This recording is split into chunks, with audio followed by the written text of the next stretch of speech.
Bien, quisiera antes que nada agradecer a los organizadores del simposio por su amable invitación y ya estando en casa, también quiero agradecer al Consejo de Arqueología, al INA en general, especialmente al Departamento Jurídico, por habernos dado los permisos para conectar en todos los sitios donde hemos estado.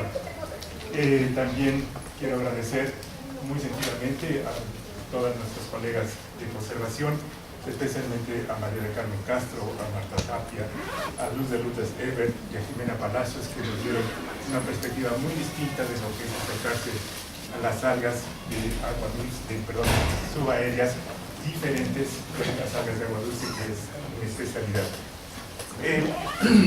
Estas personas que mencioné fueron principalmente las que iniciaron los estudios de las algas que crecen en ambientes subaéreos, especialmente en la zona de Palenque, Bonampak y Yaxchilán.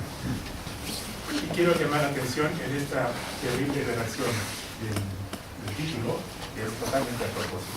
No existe los deterioros de algas, es una propiedad de las algas el deterioro.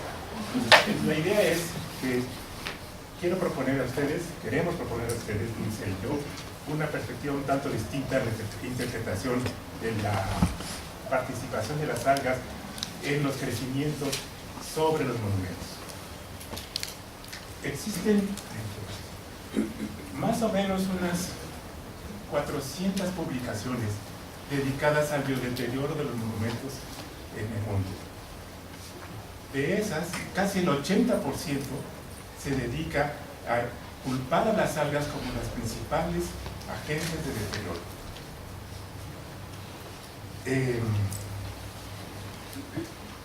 Obviamente que es fácil reconocer un agente cuando es visible. Nosotros vemos un árbol creciendo sobre un monumento y decimos lo está deteriorando. Pero cuando tratamos de ver microorganismos a un nivel más específico, las cosas cambian y la perspectiva que tenemos de la actividad biológica debe ser completamente distinta. Ese es el problema. Y decíamos, el título es evidentemente equivocado, porque también es de alguna manera el atractivo principal de la zona sudeste, es el sitio más visitado de esta zona. Hay cientos de miles de visitantes cada año y claro, llama la atención. Pocas gentes conocen Yaxchilán y pocas gentes conocen Bonampak. Sin embargo, hemos trabajado en los tres sitios y quisiera utilizar los tres sitios como motivo de nuestra plática. Tenemos todas estas manchas negras, todo esto que está gris, todas estas manchas negras, el edificio que se ve atrás, todo eso son algas. Ese es el problema. Están deteriorando el monumento, es un agente que está destruyendo, porque el deterioro implica una destrucción a corto plazo, pero a fin de cuentas es una destrucción. Pues, cuando empezamos a trabajar con esto, mi primera impresión fue, es pan comido. Lo difíciles son las algas del agua. Esas sí son complicadas. Estas están fáciles.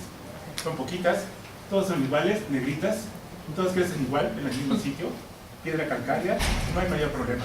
Me las echo en un ratito. 10 años después, o 12 años después, no llevo ni la 10ª parte de lo que se puede hacer en estos tres sitios. Vamos a acercarnos un poco más. Tenemos Palenque, edificio emblemático, y un anuncio que salió parado por el gobierno del estado de Chiapas, bien limpiecito el edificio, y Bonampak, completamente lleno de algas. Yaxchilán, el edificio 16, en que gracias al trabajo de los observadores han logrado tapar las filtraciones del techo y ahora las algas crecen solo en las uniones de las piedras. Y entonces me decían mis compañeros conservadores, ¿cómo hacemos para eliminar todas estas algas y que no crezcan más? Pues es fácil, busquemos un mecanismo que no sea un biocida, que sea un poco agresivo con la piedra y vamos eliminando poco a poco. Nos ganaron los administradores y metieron una pistola de presión de agua y limpiaron todos los edificios rápidamente. 2 o 3 meses estaba el edificio completamente limpio y 2 o 3 meses después estaba igual que esto, completamente cubierto de algas. Nosotros mientras seguimos trabajando poco a poco en nuestras recolecciones anuales y finalmente quiero hacer un acercamiento. Tenemos 2 maneras de ver las cosas. Es un crecimiento de un mascarón tomado de una fotografía de Lina en 1991 más o menos. Esto es en Bonampak.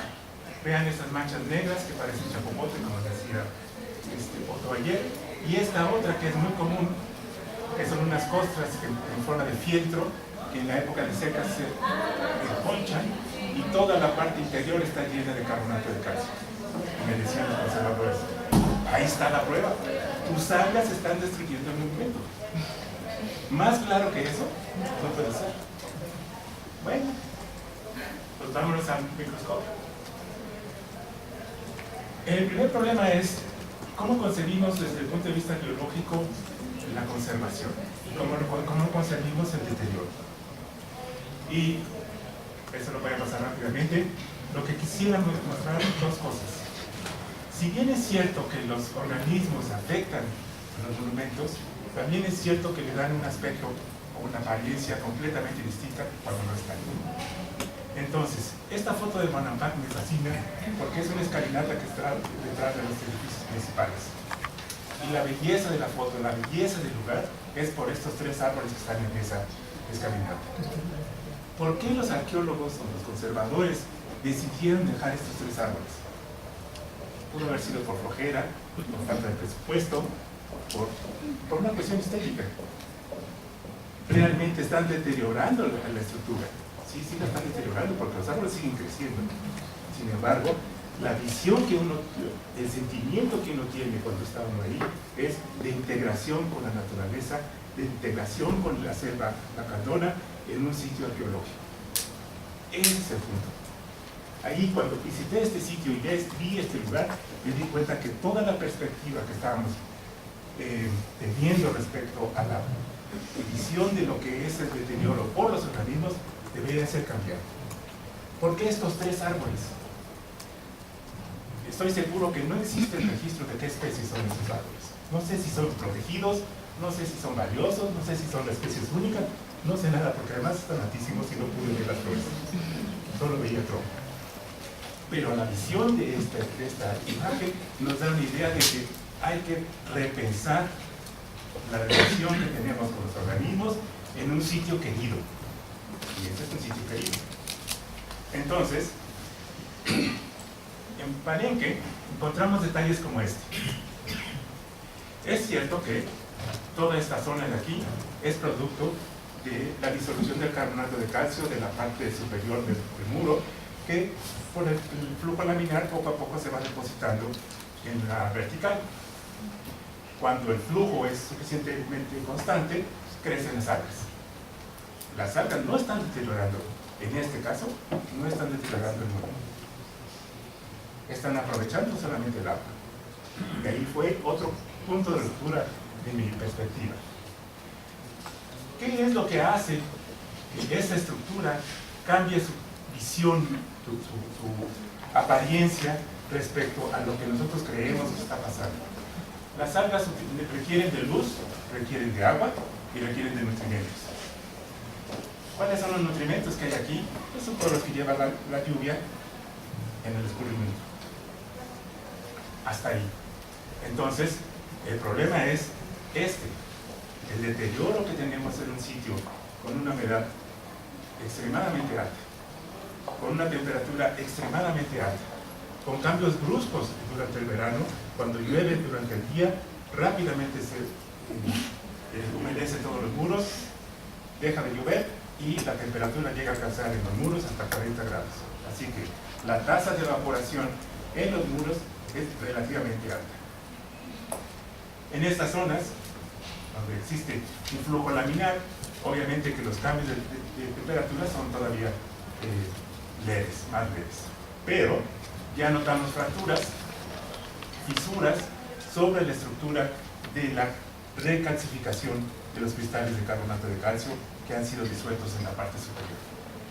Así es que, a partir de esta fotografía, fotografías asociadas, nos dimos cuenta que el problema que había que atacar no era tanto cómo afectan las algas el crecimiento y el deterioro, sino cómo es la participación de la disolución del carbonato de calcio y su relación con las algas.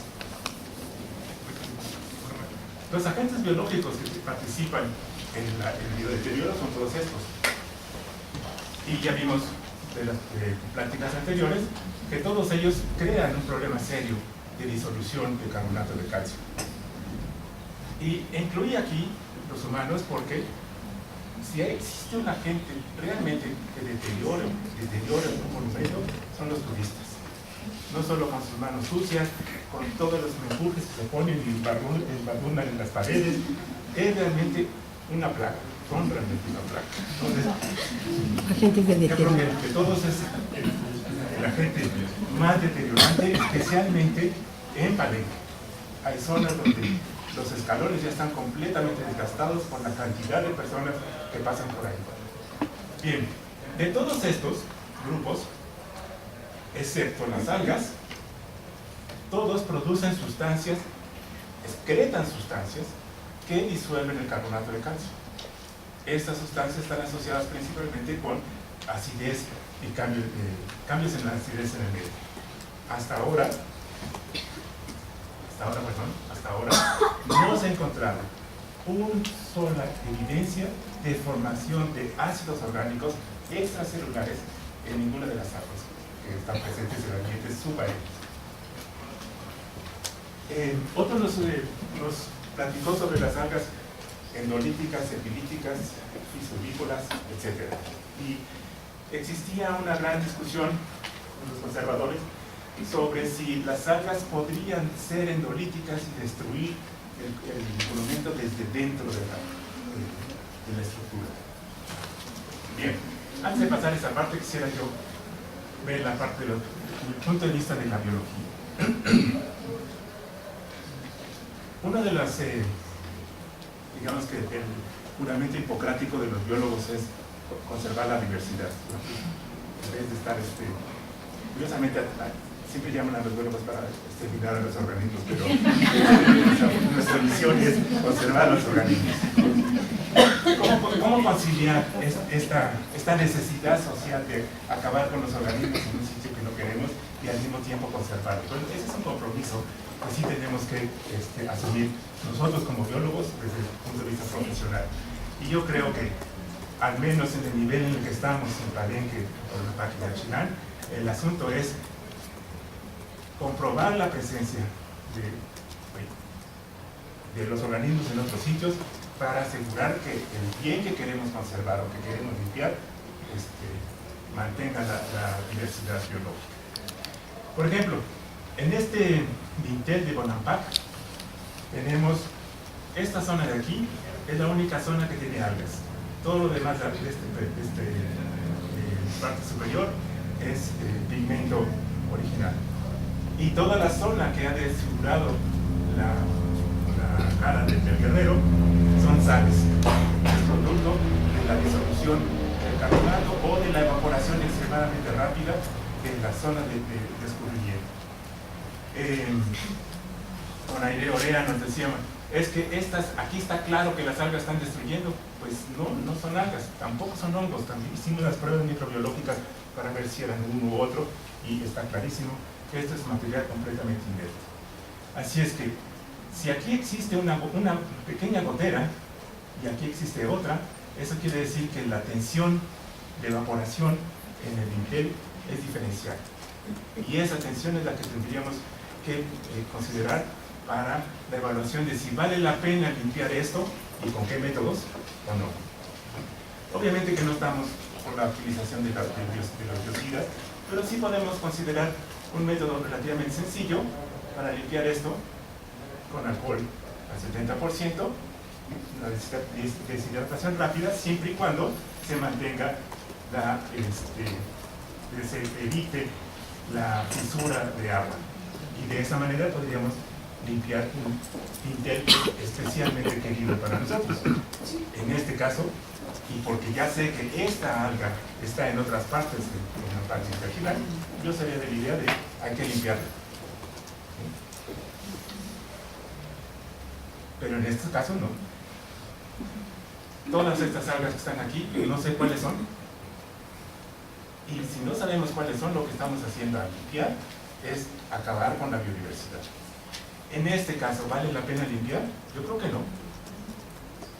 No está afectando a la estructura, no hay una afectación directa en la estructura. Y similar, no se compara con lo que hacen los árboles. Ese es el asunto. Entonces tenemos que evaluar cuándo un organismo está produciendo un daño y cuándo ese daño corresponde al esfuerzo de limpieza por un lado o a la pérdida de un valor estético añadido. Bien, ya metidos en el terreno de la biología, estudiamos en estos años varios asuntos. El primero fue el problema del metabolismo asociado al carbonato. Cada que existe un proceso fotosintético, baja el pH en un medio acuático. Esta baja de pH inmediatamente favorece la depositación de cristales de carbonato de calcio, por un lado. Pero por otro lado, el agua disuelve el carbonato de calcio, lo disuelve el ácido carbónico, y el ácido carbónico es relativamente más agresivo en la disolución del carbonato de calcio. Y cerramos un ciclo de carbonatos extremadamente complejo que tiene que ver con la toma de CO2 para la fotosíntesis y con la acumulación de cristales o recristalización del carbonato de calcio que proviene del sustrato. Así es que en ese terreno estamos trabajando. Luego también está el problema del mucílago. El mucílago ciertamente es una capa protectora de las algas, pero al mismo tiempo es una capa que permite un paso regulado de la humedad del sustrato hacia afuera. Si recortamos la fotografía de las fisuras, vemos que en la zona donde crecen las algas hay menos fisuras. Me podrían decir, bueno, claro, están cubiertas por las algas. Sí, pero también es cierto que la cantidad de agua que pasa en las lluvias o que sale por la evaporación es menor. Y más adelante vamos a ver más sobre esto. Otro problema son las formas de crecimiento. Al principio, cuando llegamos a Palenque, Bonaparte y Achilar, vimos que todo es negrito, todo se parece, seguramente todos son las mismas algas. Y cuando nos fuimos acercando, vimos que cada sitio tiene su flora distinta. Cada edificio tiene su flora distinta. Y eso no es lo peor. Cada muro tiene su flora distinta. Y eso lo vamos a ver ahorita. Un problema más es los problemas de resistencias a la desecación, a la humectación, etc. En Palenque, en el conjunto murciélago, hay una zona donde escurre la lluvia permanentemente, y entonces se crea un periodo de humectación en agua corriente permanente, en época de lluvias. En esta zona encontramos una alga acuática que solo está presente en ríos. ¿Cómo llegó esta alga ahí? Bueno, está ciertamente el arroyo muy cercano, pero ¿cómo sobrevive una alga de ríos, típica de ríos, en el monumento, en el conjunto murciélago? ¿Quién sabe? La única explicación que tenemos es resistente a la desecación cuando no llueve. Y es capaz de sobrevivir 2-3 semanas sin lluvia, más, y cuando viene la lluvia rápidamente se reproduce. Y eso nos lleva al otro asunto, que es todas las algas que hemos trabajado, todas tienen un periodo de latencia extremadamente largo y un periodo de multiplicación muy corto. Hay casos, por ejemplo, en que tomamos una muestra en época de seca, lo ponemos en una caja de cultivo, a los 2 días el alga ha crecido. Ha producido estructuras de multiplicación que cubren rápidamente la caja de queso. 2 días. Eso quiere decir que en cuanto tienen un poco de agua, se reproduce. Esa capacidad de reproducción y de colonizar grandes espacios es lo que lleva a que en estas zonas las algas sean dominantes. Esta foto también es importante porque nos muestra, por un lado, un fieltro formado por citonema, algunas de las especies de citonema, bolitas de nosto y musgo. Durante 5 años dominaron estas algas y nunca creció el musgo. Hay zonas donde las algas tienden a desaparecer y rápidamente colonizan los musgos.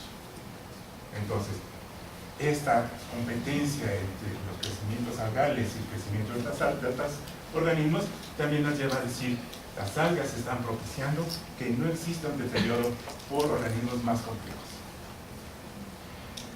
Hay muchos casos en los que los hongos invaden los crecimientos de algas por la superficie y al revisar las muestras al microscopio, estos no están en la parte inferior. Los hongos no penetran los crecimientos de algas y se quedan solo en la superficie, aprovechando toda esta digestión del mucílago superficial que se está secando continuamente. Bien, aquí hablamos de al menos dos tipos de especies, pero cuando vemos el número de divisiones algales que están presentes en Palenque, Bonampak y Yaxchilán, resulta que son 1, 2, 3, 4, 5, 6 divisiones. Y cuando hablo de división, estoy pensando al equivalente a plantas con flores contra musgos. ¿Sí? De ese nivel de complejidad estructural estamos hablando. No es lo mismo una alga como clorofice, como una basidiophyce o diatomea. Y todas estas las hemos encontrado en Chiapas. Entonces, eso quiere decir que si cada grupo es equivalente a las plantas superiores con respecto a los musgos, tenemos complicaciones fisiológicas o de requerimientos de crecimiento totalmente distintos. No podemos trabajarlos como algas, como si fuera un grupo homogéneo. Son grupos distintos con requerimientos distintos. Ese es el siguiente problema. Bien, cuando vamos más a la ecología, encontramos dos cosas curiosas. Primero, no existe un solo trabajo de ecología de algas epilíticas. No hay el cuerpo de conocimientos que nos digan las algas epilíticas tienen estas condiciones o requieren de estas condiciones para sobrevivir. Sobre ecología de algas de agua dulce o marinas van a encontrar millones de referencias. De algas de agua dulce, digo de ambientes subaéreos, no lo van a encontrar. Todo lo que existe son anécdotas, descripciones breves sobre cómo crece una especie en un sitio, cómo crece en otro sitio, generalizaciones, etc. Pero algo específico, equivalente al cuerpo de conocimientos que existe, por ejemplo, para el fitoplancton marino o el fitoplancton de agua dulce, no existe. Entonces tenemos que empezar a construirlo. Y ese fue el gran reto de esta investigación. ¿Qué le contamos a las algas? ¿Qué le medimos a las algas en ambientes subaéreos? Que nos digan cuáles son las condiciones de crecimiento en cada uno de estos grupos. Porque cada uno de esos grupos tiene requerimientos ecológicos distintos. Eso es en teoría. Ahora hay que probarlo. Y entonces empezamos con problemas. Por ejemplo, en este mundo también de murciélagos, vemos unos caminitos. Estos caminitos negros, oscuros, son un tipo de algas. Estos que están afuera son otros. Y si ustedes ven, este por ejemplo es un puntito, este es una potencia de líquen. Pero no está el líquen. Solo está la estructura reproductora. Y eso significa que algunas de estas algas están liquenizando o liquenizaron en la temporada anterior, se quedó la estructura ahí. Y las algas siguen creciendo por su lado. Bien. Esto que aparentemente es homogéneo nos lleva a decir, estoy hablando de aquí aproximadamente, la escala de esto sería 10 centímetros en total en la foto. Así es que ya de entrada tenemos dos tipos de crecimiento distintos, dos tipos de comunidades distintos. Y entonces viene el otro problema. Si todo eso que era negro en las tres ciudades es el mismo tipo de crecimiento, equivale a decir, es la misma selva lacandona la que está en las tres ciudades, ¿equivale eso en las tres ciudades con respecto a las algas o no? Entonces, la primera aproximación es sí, podría ser. Tenemos formas distintas, tipos distintos, pero en general podríamos considerarlo como una comunidad. Cuando empezamos a analizar en detalle cada una de las especies que estaban presentes aquí, aquí y 10 centímetros más hacia allá, las cosas cambian. El siguiente problema es cómo caracterizar estas especies en función de su relación con el sustrato. Y entonces tenemos que para cada una de las especies tenemos que considerar todos los factores ambientales que ya han sido mencionados, más todas las determinantes factoriales que tienen relación con el crecimiento de esa especie en particular. Por ejemplo, en esta pilastra, finalmente me encontré la foto de la pilastra que está en el pasillo de los medallones del Palenque. Esta pilastra está cubierta pues, continuamente por material de desecho, digamos, ¿verdad? De sacrificio, y eventualmente este material se fractura, se cae y, sorpresa, abajo del material aparecen las algas. Y los conservadores dicen, ¿ya ves cómo tus algas están destruyendo el monumento? Bueno, sí, no, porque tenemos una cantidad de fisuras. Ustedes ven, todas estas fisuras se llenan de rocío durante la noche. Y estamos hablando aquí, bueno, ustedes ven el tamaño de esto, así que estamos hablando de 2-3 milímetros, suficiente para mantener una gota durante toda la noche. Y eso es suficiente para mantener una espora. Y esa espora va a germinar. Esa espora germina justamente en la zona donde se proyecta el agua. Y ese es debajo del material de descarte. No es que estén destruyendo, simplemente aprovecharon el que esa zona está más protegida que la parte superficial. Bueno, realmente es una alga fisurícola que está penetrando y está destrozando el material. Veamos de qué son. ¿Están microscopios? Son estas bolitas con un mucílago muy acuoso, muy acuoso. Si ustedes quieren tocarlo, se deshace. Y uno de los argumentos que se ha utilizado mucho en la propuesta de que las algas destruyen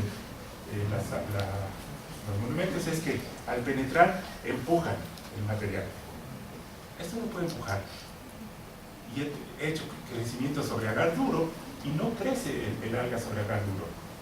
El alga no tiene la habilidad, la capacidad mecánica de empujar un agar duro, mucho menos una piedra. Entonces, vamos a ver más adelante cómo se distribuyen las algas en estos espacios pequeños. Esta es la plataforma que está junto a la juego de pelota en Palenque. Es una zona que recibe una iluminación intensa durante todo el año. Bien, se ve más o menos homogéneo y de hecho lo escogimos para estudiar y monitorear durante 2 años cómo crecen las algas y tratar de obtener datos ecológicos en este lugar. El primer problema fue convencer a los ecólogos de plantas superiores y de animales, etcétera, que apoyaran el proyecto para ver que si se puede hacer una ecología de algas o de microalgas, y es muy difícil. La mentalidad de escalas es completamente distinta, pero tiene que ser un transecto. El transecto está complicado, pero bueno. Entonces tienen que ser cuadrantes. Está bien, vamos a hacer cuadrantes. Hicimos un cuadrante. Tomamos, y tiene que ser muestra al azar. Está bien, tomamos 120 muestras al azar durante 3 años, 2 años. Y tomamos todos los parámetros que creíamos que eran necesarios para caracterizar el ambiente donde vivía cada uno de estos crecimientos. Así es que lo primero implica que tenemos que considerar que el sustrato que estamos trabajando es o no homogéneo. Y lo que aparentemente era homogéneo, resulta que cuando ponemos la cuadrícula ya no lo es tanto. A esa escala ya no lo es tanto. Y luego tenemos que cuantificar las algas. Cuando ustedes quieren cuantificar algo, tienen un aparato que mide densidad celular. Y eso lo hacen en una solución, por densidad óptica, por cantidad de DNA, por cantidad de proteína. En fin, hay muchos métodos para obtener la biomasa. ¿Cómo obtener la biomasa de estos organismos? Cómo saber qué tanto están creciendo y qué tanto están invadiendo el espacio. Esa es parte de la ecología. Entonces, una de las cuestiones que queríamos resolver es si alguno de los crecimientos que estaban en un cuadrito, en la siguiente estación, crecía o disminuía. Y si crecía, si podíamos ver si podíamos ver que si los límites son claros o no. Bueno, no se puede resolver en campo, es imposible, y lo que hicimos fue tomar datos puntuales en cada uno de los sitios. Primero los mesocosmos, digamos así, con una estación meteorológica en cada sitio, y luego temperatura superficial y temperatura, humedad relativa del sustrato. Y luego tomamos nuestras muestritas centímetro por centímetro. Esta protímetro nos da la humedad relativa superficial por conductividad y la humedad subsuperficial 2 centímetros adentro por ondas de radio. Y los datos que tenemos son interesantes. Por ejemplo, tenemos para todos los datos que hemos colectado gráficas de este estilo, y solo les voy a mostrar el caso de la humedad superficial en 2 edificios en 2 estaciones distintas, en enero y en agosto. Y quiero que noten cómo cada una de las líneas es un muro. Dentro de un muro no existe un patrón de humedad relativa, mucho menos entre los muros del mismo edificio. El único patrón que tenemos consistente es este de enero en una sola hora del día. Después el patrón se dispersa, y eso lo tenemos para temperatura y para humedad subsuperficial, lo cual nos indica que cada uno de los puntos que hemos muestreado se comporta de manera distinta. Entonces no podemos hablar ni de una comunidad, mucho menos de que todo el edificio se comporte de manera similar. Para ver la velocidad de crecimiento, usamos los cultivos puros en agar, y ahí el problema es obtener la biomasa, porque como está en el cultivo, es muy difícil sacar del agar el material y obtener una medida adecuada.